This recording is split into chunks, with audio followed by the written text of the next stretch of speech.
What's up out there? What's going on?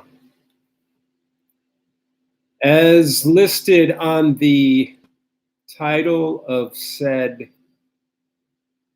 YouTube live video, this is Ironman, Wisconsin training tracker for me. I'm Mike, co-host of the Crushing Iron podcast, coming out Monday and Thursday. That would be tomorrow. And Thursday, that would be 4 days from today. And Coach Robbie joins me on the Crushing Iron podcast. He has coached, I think, something like 45 Ironman Wisconsin finishers, has podiums on that resume as well. I have done Wisconsin twice, and this will be my third time. And as I've mentioned, the hay is in Barno.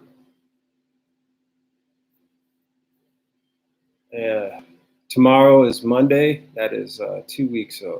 Well, 2 weeks today, but tomorrow will be the first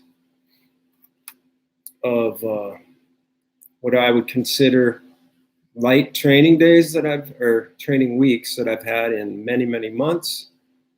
And when, as luck would have it, now it's starting to cool down. At least today it was super humid as I went out for my run.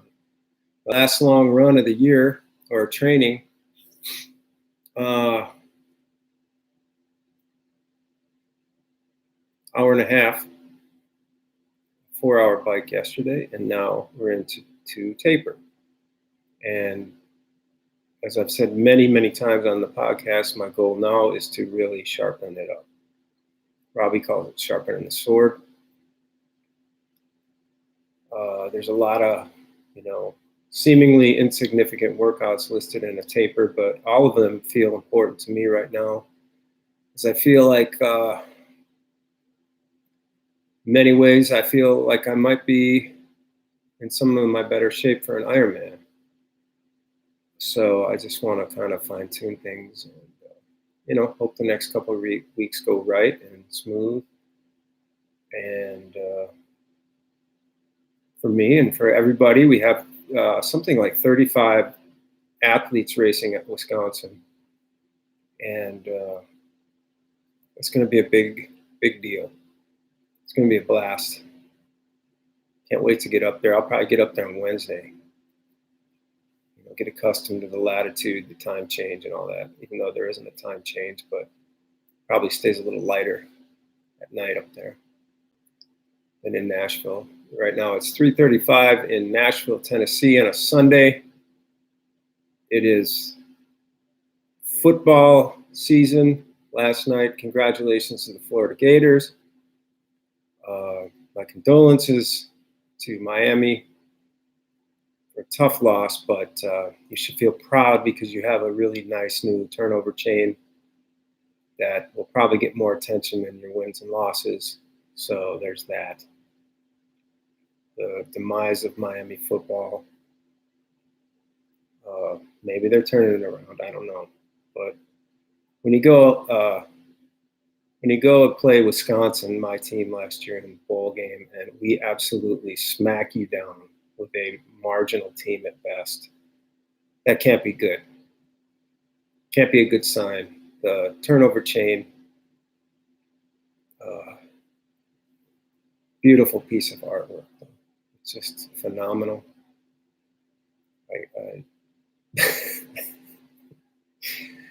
I know. I just let it go, Mike. Let it go. Why are you so upset about the turnover chain? Well, because I think it's about work.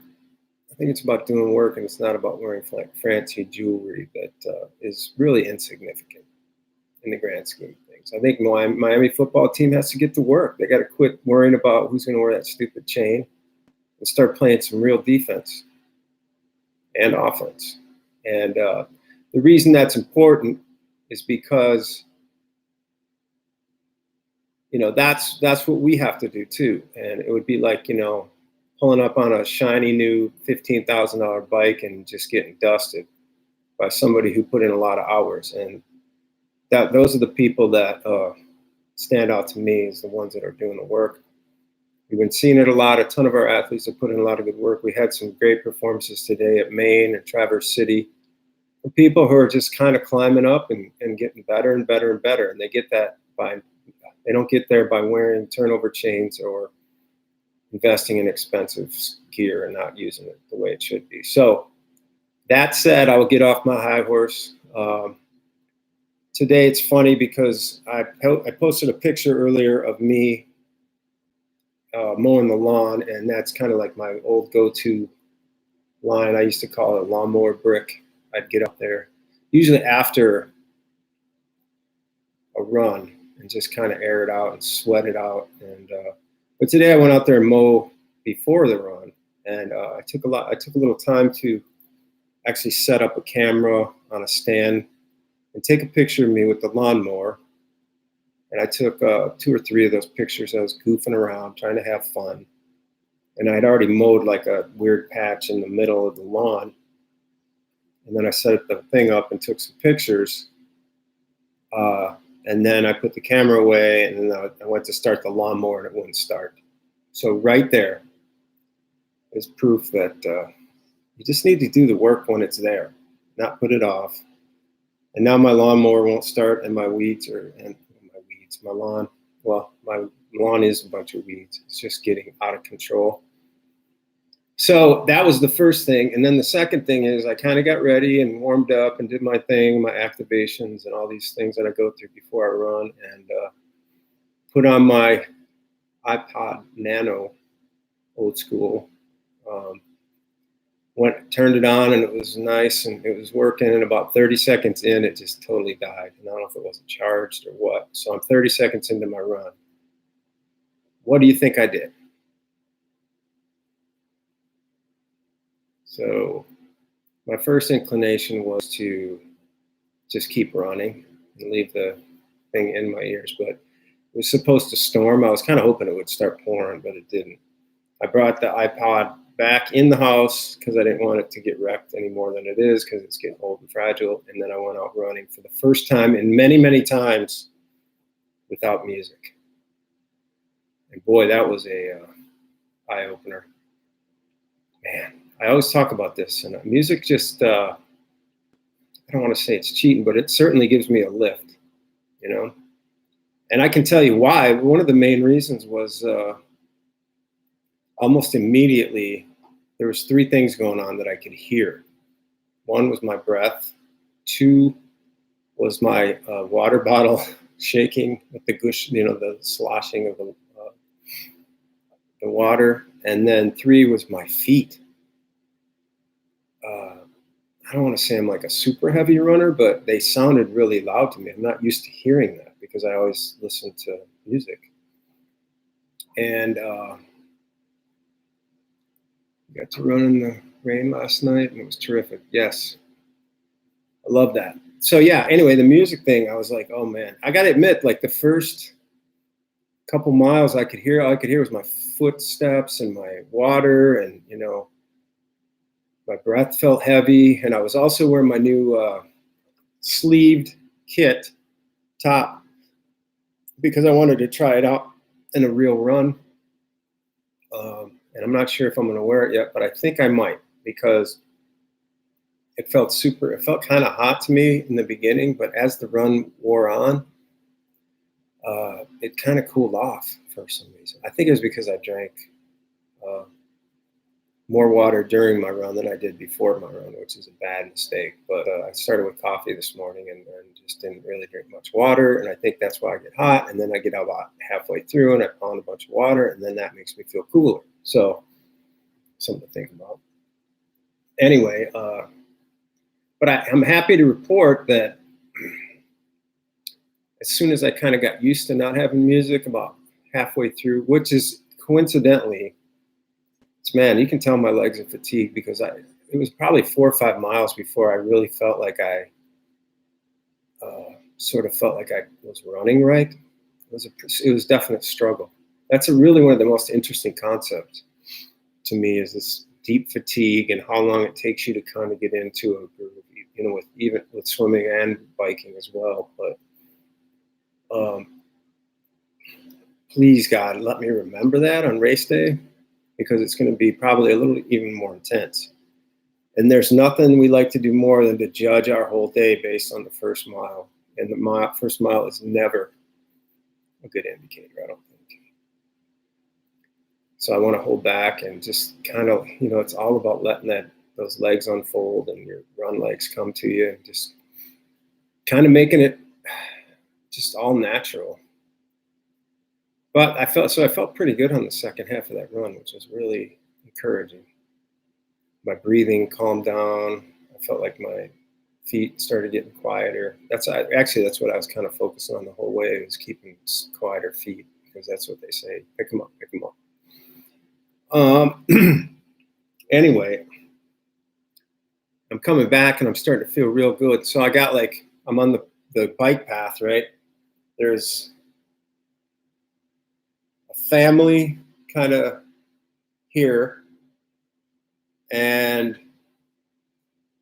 I'm coming up behind him. So I start going over to here, but there's a guy coming at me running. So I had to kind of get into the middle a little bit. And then I'm going to go around this family. And right as I'm almost to the family, some guy on one of those rental bikes with earbuds in comes flying up on my right and says, "On your right," screams, "On your right," and kind of goes like this and cuts through me and the family and that other guy. And I just got steamed. I ran after him. It's like, dude, what the hell are you doing, man? Just wait. It's like, you see that all the time. It's like when someone's coming your way, and then like on the trace is a great example. When I'm riding this way and some bikers coming this way, I hate those people that have to pass like right when you're right together. So they're right between you. Why can't you just wait till we separate and then you have room? It's just so logical. Anyway, so kind of looking at elevation at the Madison Run course. It looks like it's about 900 feet. There's a hilly section around mile 6. It has 3 hills, and that's basically the meat of all the hills.